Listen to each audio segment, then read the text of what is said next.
Brother made my life hell, then got my wife pregnant.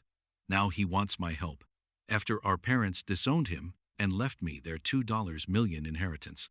You ever have someone spend their whole life making yours miserable, and then still have the nerve to come crawling back, asking for help, like they didn't do anything wrong?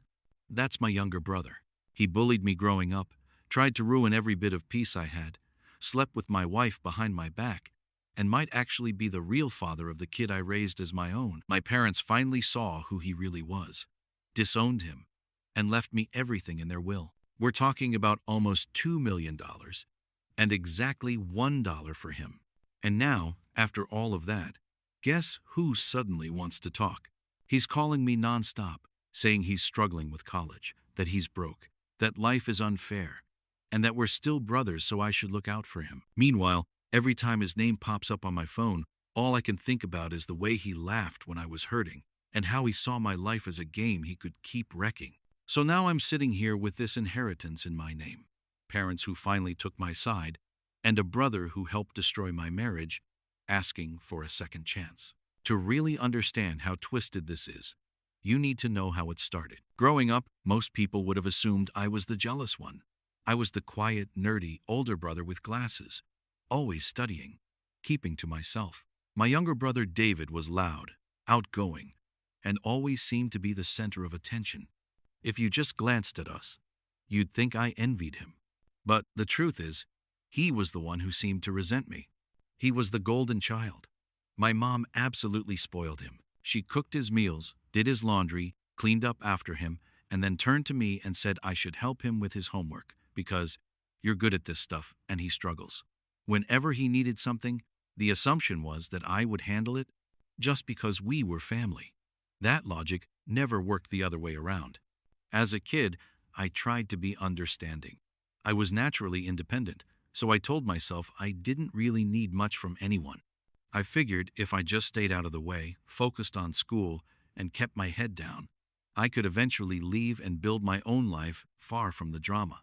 But David didn't just ignore me. He made me his favorite target. He'd mock my height, my glasses, my body hair, anything he thought might sting.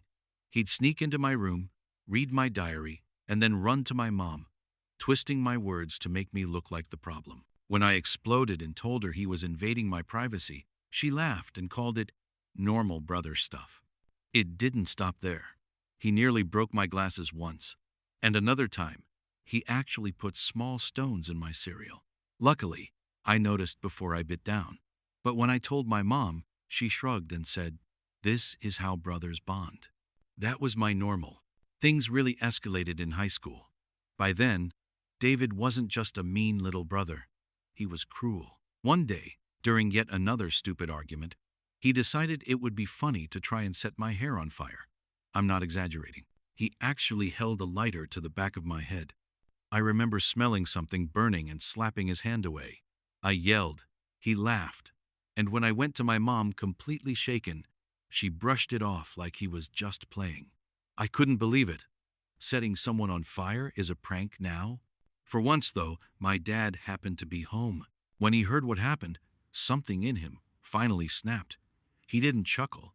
He didn't downplay it. He looked David dead in the eye and said if he ever pulled something like that again, he'd call the police himself. David froze because he'd never seen our dad talk to him like that before. Later that night, my dad came to my room and actually sat down to talk. I honestly expected to get a lecture about being the bigger person, but instead, he asked me what had really been going on. So I told him everything. The bullying, the diary, the stones in my cereal, the kids at school that David encouraged. He was shocked at how much I had kept to myself. The next day, he went to my school and made sure those bullies were warned. And then he did something unexpected. He enrolled me in MMA classes at a local gym. He told me I needed to learn how to stand up for myself, not just physically, but mentally too. Those classes changed everything. A few months into MMA, I was still the nerdy kid, but I wasn't helpless anymore. I was getting stronger, more confident, and for the first time, I didn't automatically shrink when someone tried to push me around. One afternoon, my brother decided to test that. We both got a small allowance for helping with chores, and I'd been saving mine for a while. I kept the money hidden in my room. One day, I caught David sneaking out with his bike, stuffing something into his pocket. Something just felt off. So I checked my hiding spot. Empty. I ran outside and stopped him at the driveway. I asked him to give my money back. He smirked and told me all I could ever do was run to Daddy for help. Something in me snapped. Before I even processed it, my fist connected with his face. He dropped, completely shocked, and started crying. I grabbed my money from his pocket and gave him a little shove back down when he tried to get up. It wasn't some cinematic beatdown, but it was the first time he realized I wasn't his punching bag anymore. My mom rushed out, of course, and immediately took his side, scolding me for hurting my brother. When my dad got home and heard both sides, he actually backed me up. He told David he was lucky I only hit him, because anyone else would have called the police for stealing. After that, David never tried to lay hands on me again. Instead, he shifted to cold glares, muttered insults, and this bitter, simmering hatred he carried for years. After that punch, David finally understood he couldn't push me around physically anymore, but that didn't mean he stopped trying to hurt me. He just switched tactics. When our parents weren't around, he'd mutter insults under his breath every time he walked past me. Nerd, loser, failure. Sometimes he'd bump into my shoulder on purpose, then act innocent if anyone saw. If I asked him a direct question, he'd ignore me completely and walk away like I didn't exist. If he needed to communicate something, he refused to talk to me himself. He'd go through our mom. He'd tell her what he wanted to say, and she'd come to my room acting like some kind of messenger. When I asked why he couldn't just speak to me like a normal person, she'd sigh and tell me to be more understanding, because he was sensitive. I begged her more than once to sit us down together and actually sort things out. Every time, she shut it down, saying she didn't want to get involved or start drama. So the distance just kept growing. By the time I finished high school, I was exhausted. All I wanted was to get out. When I earned a scholarship to my dream university as a top student, it felt like a lifeline. My dad threw a party. My mom even seemed proud.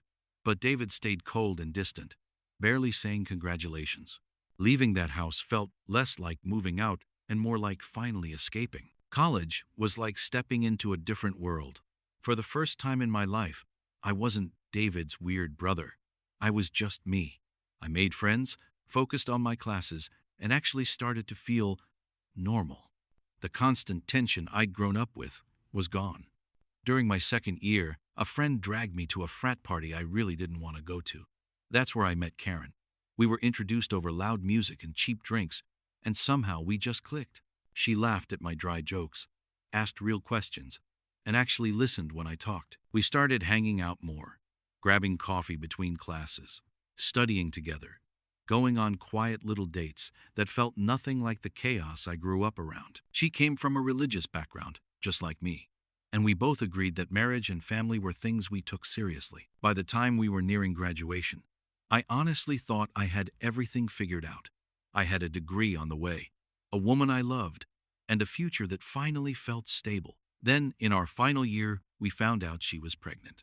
Where we came from, having a kid outside of marriage wasn't exactly celebrated. So we decided to get married right after graduation.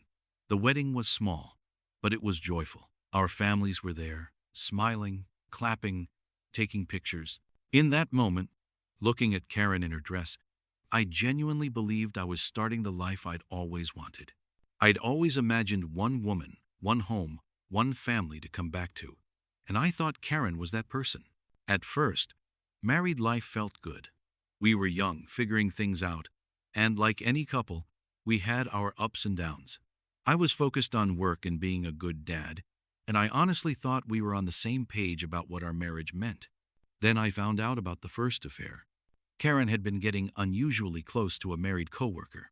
Late messages, work emergencies, and random overtime that didn't quite line up. When I finally confronted her with what I'd seen and what my gut was screaming, she broke down and admitted they'd been having an on-and-off thing for a while. I was crushed. It wasn't just jealousy. It was this deep sense of betrayal. I had built my whole life around the idea of loyalty and family, especially after what I went through growing up. We separated for a while, and everyone around me told me I'd be justified in walking away. But I kept thinking about our child. I didn't want my kid to grow up in a broken home, bouncing between parents. Eventually, I convinced myself it was a young mistake, that we could learn from it and move forward. Things settled down for a bit, until I discovered she'd also had a fling with an ex during a family visit. Another secret. Another hit to my trust. Again, we split for a while. And again, I chose to forgive. I told myself that if I decided to stay, I had to actually commit to rebuilding, not just hold it over her forever. About 4 years passed after that second betrayal. On the surface, things finally seemed calm. Karen acted more present, more committed, and I tried to believe I'd made the right call, giving her another chance. Then, 3 months ago, everything I thought I'd rebuilt was completely destroyed. Karen sat me down one evening with this strange, distant look on her face. No tears, no shaky voice, just cold. She said there was something I needed to know. And before I could even prepare myself, she told me she'd been having a long-term affair again. My chest went numb. I didn't yell. I didn't flip the table. I just stared at her and asked, "For how long this time?" Her answers were vague at first. "A while. It just happened." I didn't mean for it to go this far. I kept pushing, because I needed real answers, not vague guilt. And then she dropped the line that knocked the air out of me. She said, "There's a chance our son might not be yours." It felt like the floor disappeared. I had raised that boy since birth, stayed in a marriage twice for the sake of our family, and now she was telling me I might not even be his father. I remember just sitting there, staring at her, trying to process how casually she'd said it. I asked her who it was. I needed a name. At first, she dodged the question, saying it didn't matter, saying we were still a family, and that I was the real dad because I'd raised him. I kept pressing. I told her I deserved the truth, no matter how ugly it was. Eventually, after what felt like hours, she finally whispered it. "It's David." And in that moment, all the years of bullying, humiliation, and resentment hit me at once. My own brother. When I finally managed to speak again, I asked Karen to explain how this even happened. How do you go from my wife to my brother's secret affair partner? She started talking about that first long holiday she spent with my family. Back then, I honestly thought things were going well. She stayed with us from Thanksgiving through New Year's. I was happy my parents liked her, and I was relieved David wasn't being openly hostile for once. In fact, he was unusually polite to her. Karen noticed the tension between me and David right away. She asked why he was so cold with me, and I opened up about our childhood. The bullying, the favoritism, all of it. She said she understood. But she also started trying to fix things. Whenever we planned to watch a movie, she'd invite David to join us and let him pick what we watched. If we played games, she'd pull him in. I remember them laughing over video games while I sat nearby, thinking maybe this was progress. Maybe we were finally acting like a normal family. What I didn't see was what happened when I wasn't in the room. According to her, David started opening up to her about a recent breakup. He played the heartbroken little brother role perfectly. She said he flirted harmlessly at first, and she brushed it off. But over time, she let it slide. And those lines kept getting pushed until one day, they crossed a boundary you don't come back from. Karen told me that after the first time she slept with David, she felt guilty and pulled away. That lined up with something I'd always found weird. She suddenly decided to leave before New Year's, even though I begged her to stay and ring in the New Year with my family. She insisted she had to go home early. I thought it was just family obligations. Now I know she was running from what she'd done. When we met back at college after the holidays, she acted completely normal. Same smiles, same routine, like nothing had happened. I had no idea my future had already been twisted behind my back. About 2 weeks later, we found out she was pregnant. Sitting across from me, she admitted she didn't know if the baby was mine or David's. No tests, no way to be sure at the time. She told me she chose to stay with me because I was more dependable, that I'd be a better father and husband. So instead of confessing, she doubled down. We got married, and I stepped fully into a role that might never have actually belonged to me. But it didn't stop there. She admitted they never completely cut things off. Their connection was too strong, as she put it. They kept in touch secretly. There were hotel meetups when she claimed she was working late. Half of those business trips and overtime shifts she took, romantic getaways with my brother. While I was at home, thinking my wife was grinding for our future, she was out sharing a bed with the same person who'd made my childhood hell. After Karen finished admitting everything, something in me just switched off. I wasn't yelling. I wasn't throwing things. I was just done. I told her I was going to pack some clothes and leave. She immediately started crying, asking if I didn't love her enough to fight for our marriage. She said, "Mistakes happen in every relationship. Like sleeping with my brother for years was the same as forgetting an anniversary. When that didn't work, she moved to guilt. She said our son would be ruined by a divorce, that kids shouldn't grow up in broken homes. I reminded her there was a real chance he wasn't even my son. She cried harder and called me cruel for saying it out loud. At that point, I realized she genuinely believed there was nothing she could do that would make me walk away. Maybe that was partly my fault for forgiving so much in the past. I didn't scream. I just told her I was glad she finally told the truth, but I couldn't stay. I grabbed my things, walked past her on the doorstep while she sobbed, and checked into a hotel. The next day, I went straight to my parents' house. I sat them down and told them everything.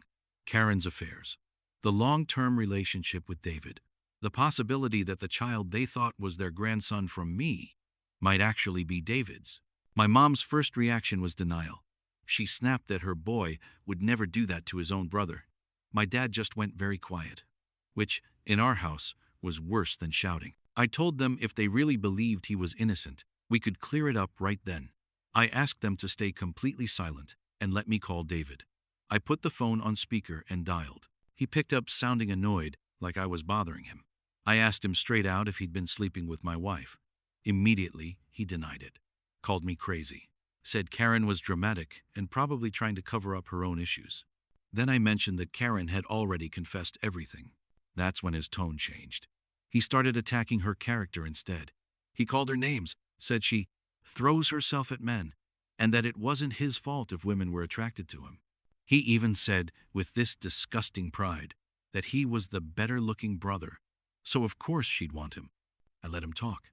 Then I laughed and said, "Thanks for confirming that, David." There was a pause when he realized I hadn't been alone. My dad finally spoke. Hearing his voice, David started stumbling over his words, trying to twist the story, pinning everything on Karen. But the damage was done. My parents had heard enough. My dad took the phone and, in this calm, heavy voice, told David he was a disgrace. He said sleeping with his brother's wife, carrying on the affair after the marriage, and then bragging about it was beyond forgiveness.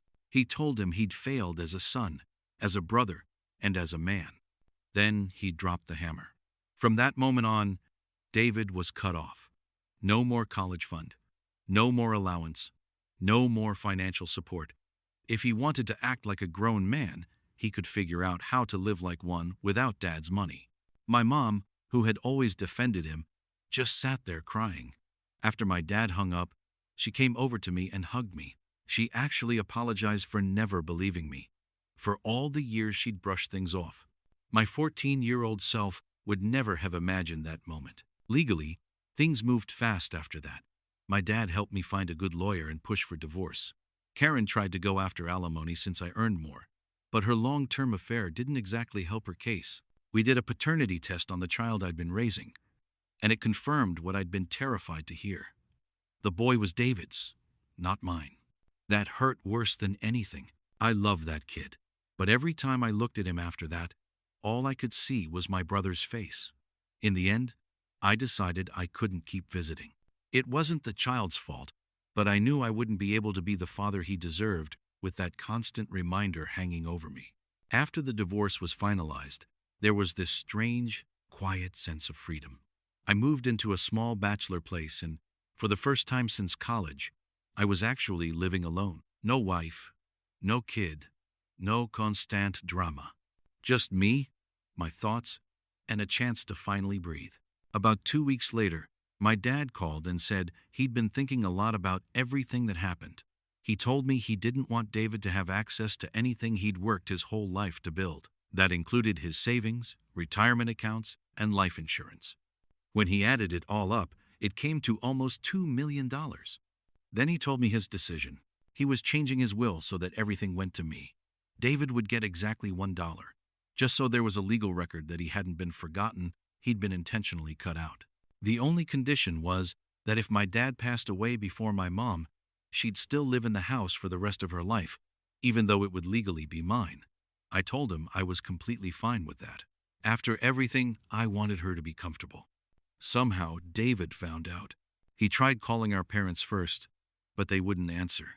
He even showed up at their house and begged at the door, but they refused to let him in. My mom, who used to cave every time he cried, stayed firm this time. And when he realized his old tricks wouldn't work on them anymore, he finally dialed my number, pretending he wanted to make amends. When I saw his name flash on my phone, I just stared at it for a minute. This was the same guy who told me to kill myself as a teenager, who pushed my mental health to the edge, who slept with my wife and stole the family I thought I had. And now, with his money gone and his safety net cut, he suddenly wanted to talk about being brothers. He started the call with this fake soft tone, saying he'd made mistakes, that he was under a lot of pressure, that Karen had seduced him, and that he missed having a brother. Then he circled around to what he really cared about: school fees, rent, and how unfair it was that our parents had chosen sides. Listening to him, it hit me that he didn't feel real remorse. He just missed the benefits. People like to say family is everything. But family isn't a free pass to destroy someone and then expect them to clean up the mess. There's a big difference between forgiveness and letting yourself be used again and again. Right now, I'm the one with the inheritance, the contact to my parents, the stable life he thought he'd always have. And he's the one on the outside, finally facing consequences no one ever made him face as a kid. So that's where I'm stuck. Part of me wants to hang up and never speak to him again. Another part wonders if cutting him off completely makes me just as cold as he always was to me. What would you do in my place? Would you help the brother who ruined your life, or let him live with what he's done? Let me know in the comments. And if you enjoy these kinds of stories, don't forget to like, subscribe, and stick around for the next one.